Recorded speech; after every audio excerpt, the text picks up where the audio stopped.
Hi everybody, welcome to your next normal. I'm your host, Sister Jenna. Today we're talking about changing negative thoughts, waste thoughts into positive. How to be able to transform this habit. It is such a habit in the soul that we don't even know when we're actually being negative. I remembered many years ago when I had first come to Washington D.C. and there was a few who had gathered for the positive thinking course that we offered at the center. And one young lady just looked up to me and says, "Oh, I'm with my friend. I'm very positive. She needs it." So she sat in the course nonetheless and went through a month of the process. And would you believe that after she was done, she says, "Oh my God, I didn't know I was so negative." The point that I'm making is that many of us are so unaware of that process, of that pattern. It's subtle. It's kind of ingrained itself in our character that we're not even aware of it.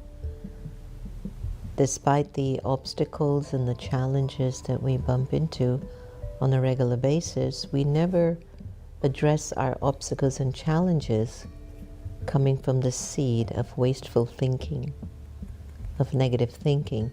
We generally project our difficulty or challenge onto someone because of him. She did it. They did it. The government is responsible.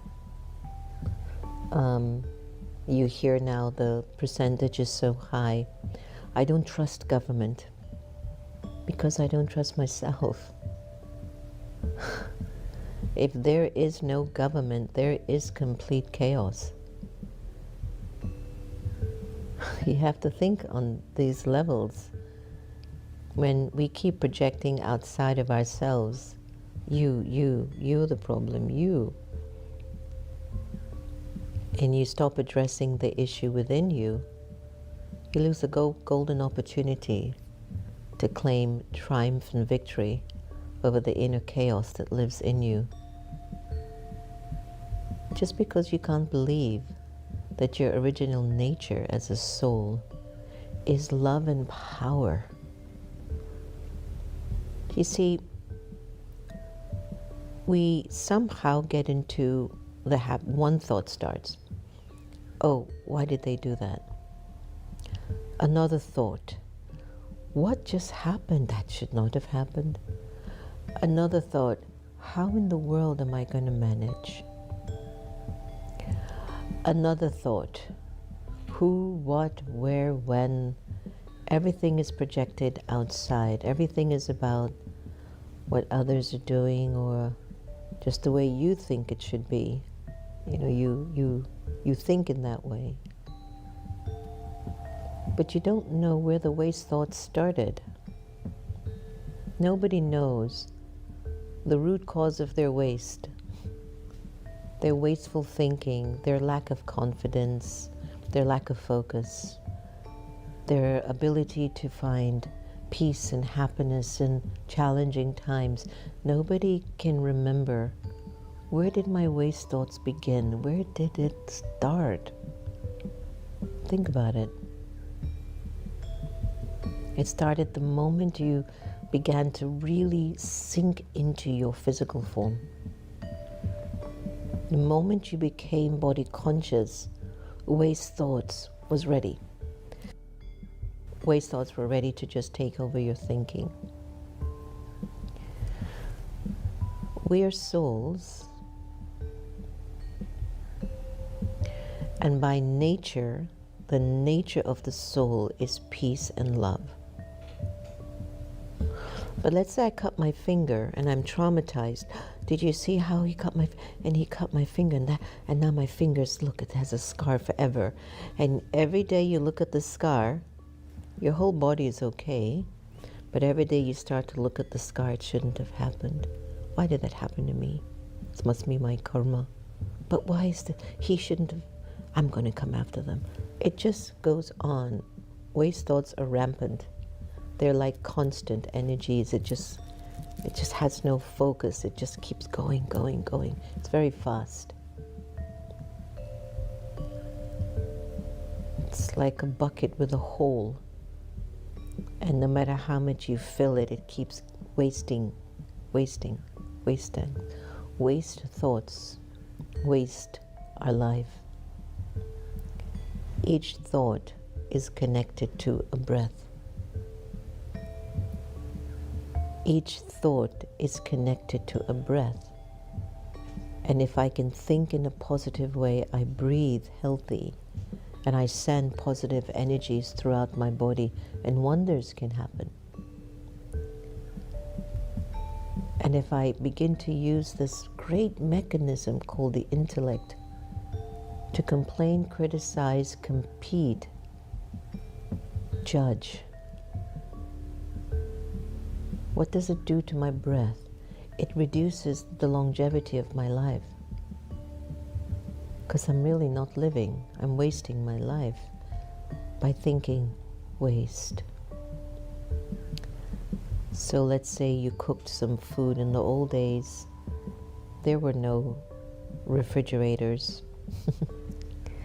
And you cooked the food and you fed the family, but there are leftovers. There's no fridge. And if you leave it out and it's hot, you start to see maggots, things, bees, flies. They start to come around the food and start to eat it, and it starts to decompose. I want you to imagine that you're hungry and you eat that food. It's not going to make you feel good, is it? That's what waste thoughts are doing to us. Waste thoughts make us sick. Emotionally, spiritually, intellectually. Do you see the condition of the world? It doesn't have to be that way. But because we're not taking the time that is needed to nurture our greatest resource of the mind, the world is revealing what we have become. On one level, it is getting better. But on the level of character and grace and ethics and morals and values as an individual alive, I have to really look hard for it nowadays. And that's because when an individual serves wasteful thinking, they really hit at their character and their morals and their values and their ethics and their integrity and their value and their worth. Everything goes down with those waste thoughts. Waste thoughts are connected to the ego of the self. Waste thoughts are connected to your attachments. Waste thoughts are connected to greed. Waste thoughts are connected to your attachments. I don't know if I mentioned that, but anger. Waste thoughts are connected to your desires. So in a 24-hour period of a day, how are you living? Where are you spending your greatest resource of thought on, or who? Your thought is energy, and your thoughts become reality. Whatever you keep thinking, you will become. While you're in that process and you're looking at social media or your YouTube or your TV, and you're looking at maybe the highlight, the magnitude of a person's life. Maybe you're visualizing the power of a person's existence. There are people that become recognized because of achievements. How did they get in that position? Their thought pattern. Remember Michael Jordan? What did he used to do all the time?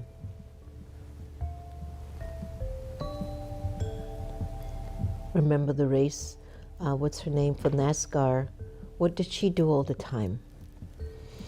Thought pattern. You become what you think. Oprah Winfrey did her talk show for 25 years straight without calling in for one day of sickness. Her thought pattern made her one of the greatest orators of our time. A thought pattern. When you look at somebody, I was in Vancouver doing a filming, and there's a street, and unfortunately a few of these residents are on fentanyl and this drug, and when you looked at that genre and group of God's children, they were hanging like this, they were on the floor like that, some were just like this. They would not even fall down, they would just hang like this. Their thought pattern was, I need another hit. I just need another hit. I just need another high. Just need another high, another hit. And as a result of feeding that same thought over and over again, it has put them in that condition, and I'm sure people have tried to help them. But it's just their destiny for now. They won't be like that forever. That's the only hope I get when I look at them in that condition. It's just a phase for now. And so this time in history is known as a confluence of you identifying your iron-aged thinking, which are your wasted negative thoughts. And in this confluence, which is your age of great transformation, you find the courage and the strength within you to change that pattern of thinking towards a world that would be golden aged, sufficient, abundant, full of joy and power. And it's only at this window of opportunity, we have this chance to practice, to experiment, to investigate where these thoughts are taking me. On the streets or in one of the highest positions in life. You have to ask yourself, why am I here? Why am I here? Why?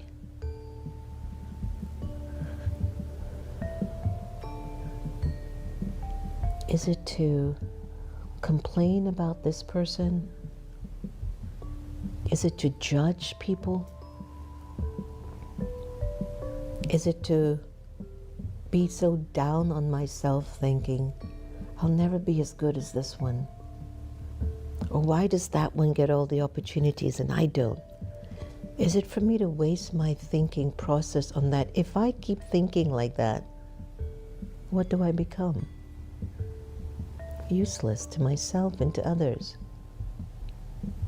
If my thoughts are wasteful and I'm not creating thoughts that are good, filled with good wishes and pure feelings, what am I here for? Evil? To complain my whole life? Or to get up and do something with my life that helps humanity become a better version of itself? If we can witness more people in the world being positive and optimized and doing more than they should do or more than they think they can do, it inspires you. Now, along the way, when you're thriving to the top, so many naysayers. People become so jealous of your success. A positive thinker will look for the benefit in both and all scenes. Somebody who is in wasteful thinking patterns will always look at what's wrong with someone, and they just stay there. Baba had left us with this mantra once: as is the king, so will be the citizens. I love that so much. It keeps ringing in my head over and over again. As is the character of the citizens, so will be the character of the king. And so when we witness individuals that are in positions of leadership, they're not there for me to sit back in my couch and do nothing about my society or my civilization, and for me to criticize them day in, day out. It is for you to look at both of them and see, what do they represent in you? You see, somebody with positive thought process or constructive thought process would look at both of these scenarios and ask, what am I learning? Who am I when I look at them? What do I feel when I look at this soul? What do I feel when I look at a person who doesn't waste their thoughts will see benefit in everything. They won't get stuck now that you look at a different perspective of things. So what I'd like us to do is to take a pause and just close your eyes for a moment and rest into what I just shared with you. I'm going to ask one question, and I want you to see what emerges inside of you. It's a simple question. And the question is, who am I?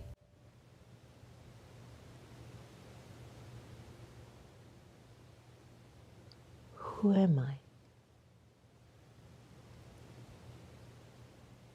Who you are is a sum total of your many thoughts and experiences.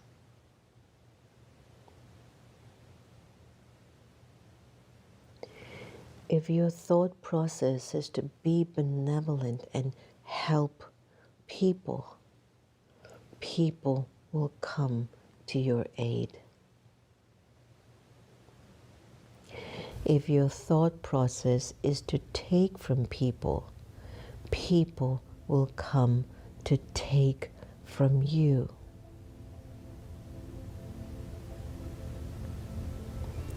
If you continuously practice over and over again, I'm God's child, I'm here to serve, I'm here to serve, I'm here to help, what will happen for your destiny? People will always come to help you. It's the power of positive thinking, not wasteful thinking.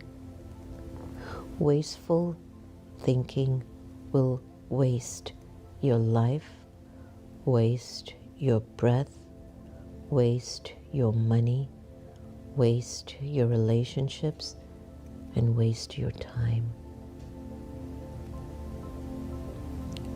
The ball is in your court.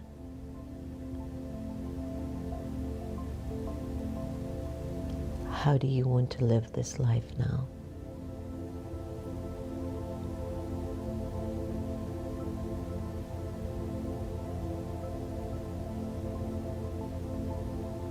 Who am I? Answer the question honestly.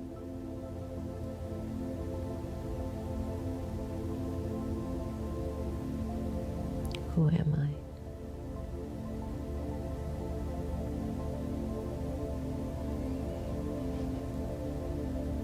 Your thoughts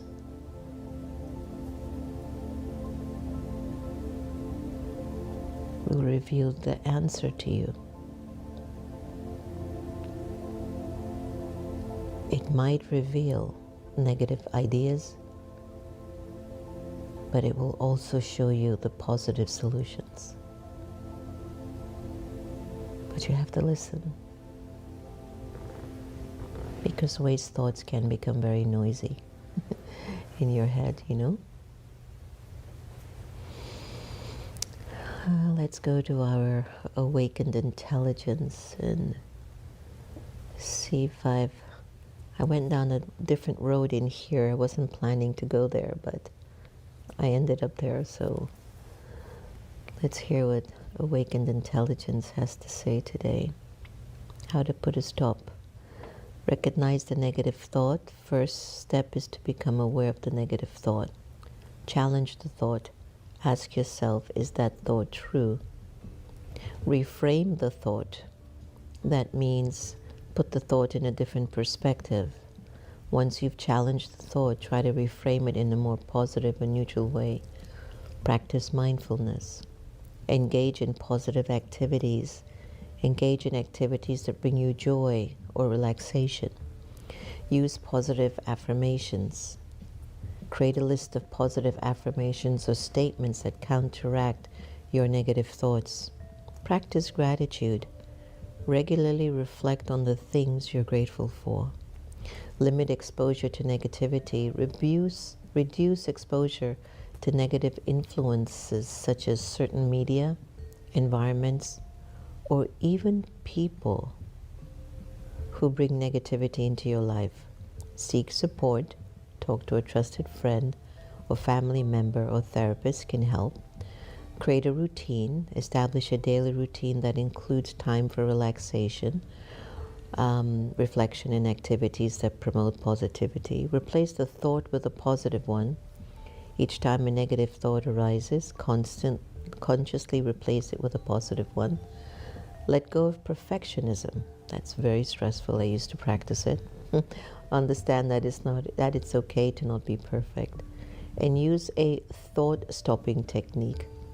Some people find it helpful to use a mental command like stop, or a physical action like snapping a rubber band on their wrist to interpret their negative thoughts. In the Brahma Kumaris, we do something called traffic control, where we pause for 1 to 3 minutes on every hour. So let's take a moment and go to the beautiful Sister Gita effect. And thank you to Awakened Intelligence for giving us more tools.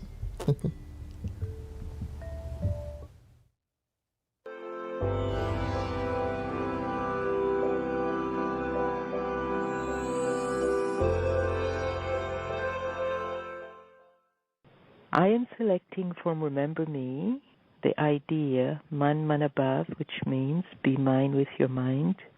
I am called by many names. You have called me Shiva, Jehovah, God, Allah. You have built temples and churches for me, and searched for me on pilgrimages and on mountains. But you couldn't see me with those eyes.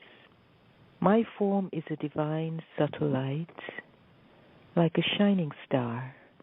I reside in a world of consciousness far beyond this material universe.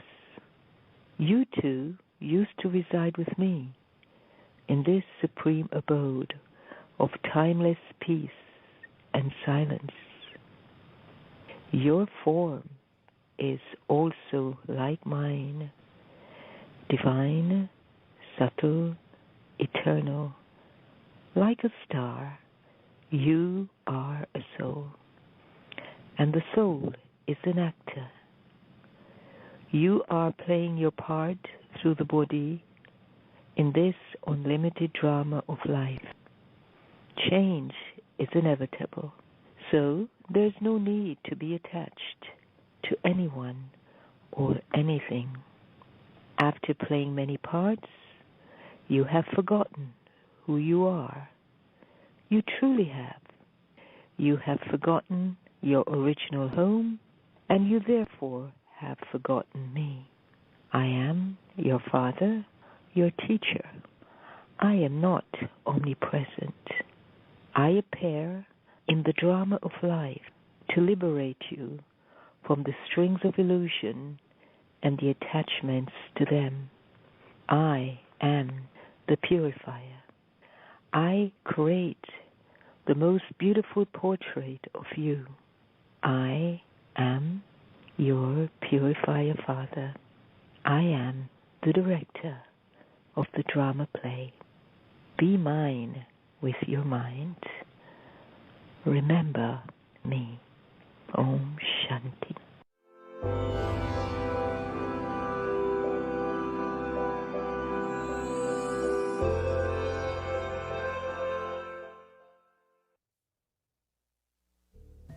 I was thinking so much of her today, actually. It's interesting as time moves on. It's not like her physical form comes in my consciousness, but the energy of her character. And just today I was thinking of her because we've been so busy. Today's Avyak signal: in order to be constantly victorious, practice being stable and be a detached observer. By being a detached observer, you will enable your body to perform good actions. The stage of a detached observer will give you an experience of everything being easy, because there's no obstacle for someone who is an observer and who is detached.